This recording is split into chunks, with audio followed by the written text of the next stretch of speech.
There's 50 billion shillings in the budget today. In the statement, that there's 50 billion shillings that's going towards the housing fund. So questions are being asked, housing levy fund, whatever the case may be. Questions are being asked. If that's the case, whereby you're taking money, exchequer money, and applying it to this fund, what happens to the money that you're subjecting Kenyans to that's coming out of their payslip every month? Is it a combination of a fund? Why would that money be there? I'd like to explain to Kenyans something, because Kenyans are talking so much about finance bill, they are forgetting where their problem is. I want Kenyans to look at these two newspapers.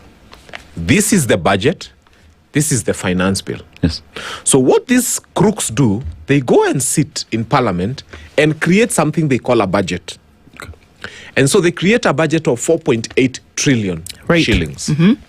In that 4.8 trillion shillings, there is money for State House, 17 billion.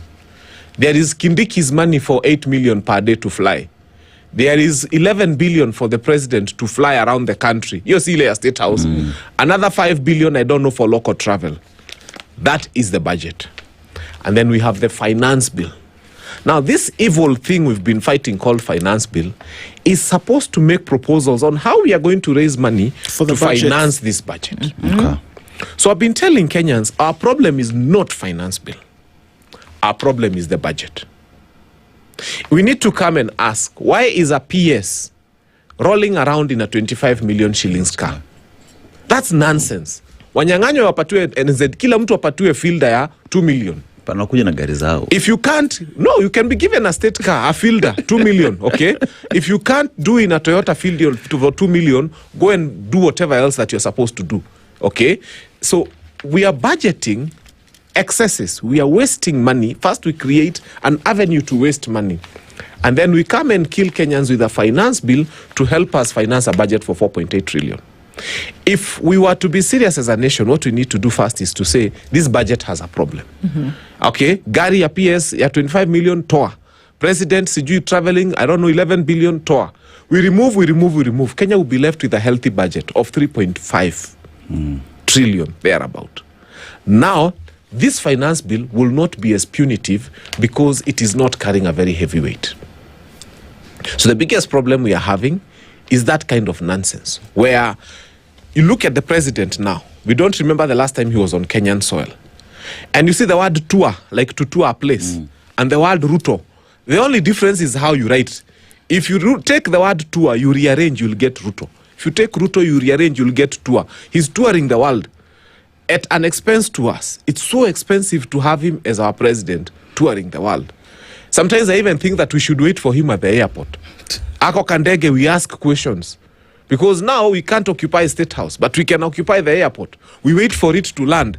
And we tell that pilot, if you land that thing in this soil again, we'll have a problem with you. Because the Pope, the head of the Vatican, one of the wealthiest institutions in this world, flies Air Italia. He's always taking commercial flights. Kwani KQ imekufa?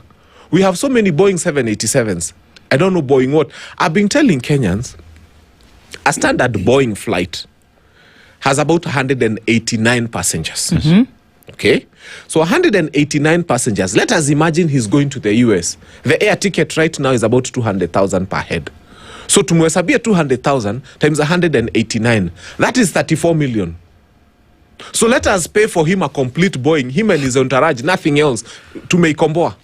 It's 34 million. He'll land in the US. He can stay there and wait. KQ will wait for him.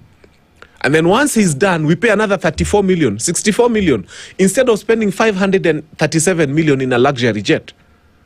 So this thing of the Pope being able to fly Air Italia, and the president of a country that cannot feed its own children, munapatiwa capitation ya 95 shillings per child, flying in such an expensive jet is what is killing this country. So our problem is not finance bill. Our problem is we are budgeting for rubbish. And part of that rubbish is getting a person whose name, if you change it, can become Tour, or if you change Tour, it can become Ruto. And he's always touring.